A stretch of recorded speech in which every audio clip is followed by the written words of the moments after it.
কোনো রকম তেল ছাড়া আর রোদ্রে দেওয়ার ঝামেলা ছাড়া এই আচারটা সংরক্ষণ করতে পারবেন মাসের পর মাস। আসসালামু আলাইকুম। আজকে শেয়ার করছি কাঁচা আমের টক মিষ্টি ঝাল আচার। চলুন দেখে নিই কীভাবে এই আচারটা তৈরি করতে হয়। এই আচার তৈরি করার জন্য লাগবে কাঁচা আম। আমি এখানে 1 কেজি পরিমাণে কাঁচা আম নিয়েছি আর আমগুলোকে ধুয়ে পরিষ্কার করে নিয়েছি। এখন হচ্ছে এই আমগুলোকে একটি পিলারের সাহায্যে খোসা ছাড়িয়ে নেব। এই তো সবগুলো আম খোসা ছাড়ানো হয়ে গেছে। এখন হচ্ছে আমগুলোকে মাঝখান থেকে একটা ফালি করে নিয়েছি। তারপর হচ্ছে আমের ভিতরে যে আটি থাকে সেই আটিটা বাদ দিয়ে ফেলে দিয়েছি। তারপরে হচ্ছে একটি ছুরির সাহায্যে আমগুলোকে খুব চিকন চিকন করে এরকম করে কেটে নিয়েছি। চেষ্টা করবেন আমগুলো কাঁচা হলেও যেন পরিপক্ক হয়। পরিপক্ক আমটা দিয়ে এই আচারটা তৈরি করলে আচারটা খেতে বেশ ভালো হয় আর আচারটা তৈরি করার সময় আচারগুলো ভেঙে যায় না। এখন হচ্ছে এই আমগুলোকে একটা মিক্সিং বলে নিয়ে নেব।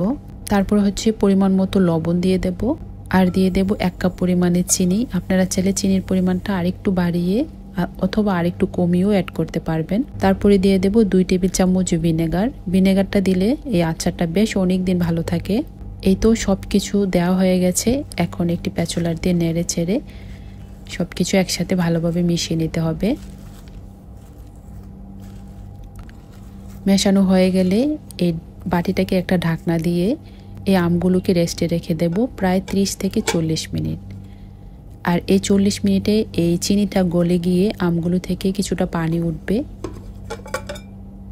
এই তো ফিরে আসলাম প্রায় 40 মিনিট পর। দেখুন আমগুলো থেকে কিছুটা পানি ছেড়েছে, চিনিটা অনেকটাই গলে গেছে। এখন হচ্ছে এই আমগুলোকে সরাসরি একটা প্যানের মধ্যে ঢেলে নেব।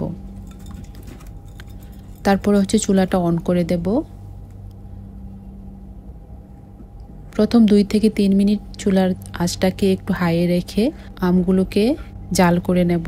এই তো 2-3 মিনিট পর দেখুন আম থেকে প্রচুর পানি উঠেছে। সামান্য পরিমাণে হলুদের গুঁড়া দিয়ে দেব আর দিয়ে দেব 1 চা চামচ লাল মরিচের গুঁড়া। প্রথম অবস্থায় আমগুলো একটু নরম থাকবে, একটু আলতো হাতে নাড়তে হবে। তারপরে একটা সময় কিন্তু আমের আচারটা একটু শক্ত হতে শুরু করবে।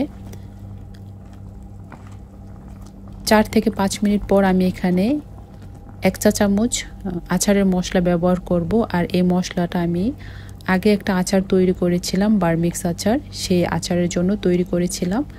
এইখান থেকে আমি 1 চা চামচ মশলা এখানে অ্যাড করেছি। যারা ওই আচারের রেসিপিটা দেখেননি দেখে আসতে পারে। এখন সবগুলো আম আরেকবার উল্টিয়ে দেব। এখন চুলার আঁচটাকে মিডিয়ামে রেখে এই আচারটাকে রান্না করে নেব। আমগুলো কিন্তু স্বচ্ছ হতে শুরু করেছে, দেখুন অনেকটাই স্বচ্ছ হয়ে গেছে। আচারটা কিন্তু প্রায় রেডি হয়ে গেছে। আর 2 থেকে 3 মিনিট পর আমি চুলা থেকে আচারটা নামিয়ে নেব। আচারটা কিন্তু তৈরি করা হয়ে গেছে। এখন চুলার জালটা বন্ধ করে আচারটা আমি পরিবেশন করে নেব। আচারটা ঠান্ডা হলে কিন্তু আর একটু শিরাটা ঘন হয়ে যাবে। আপনারা চাইলে এই আচারটা তৈরি করে সংরক্ষণ করতে পারেন মাসের পর মাস। এই আচারটা এতই মজার হয়, অনেক লোভনীয় আর অসাধারণ হয়। ছোট বড় সবাই অনেক পছন্দ করবে। রেসিপি ভালো লাগলে প্লিজ একটি লাইক দিবেন আর চ্যানেলটিকে সাবস্ক্রাইব করে চ্যানেলটির পাশেই থাকবেন। সবাই অনেক ভালো থাকবেন। দেখা হবে নতুন কোনো পর্বে। আল্লাহ হাফেজ।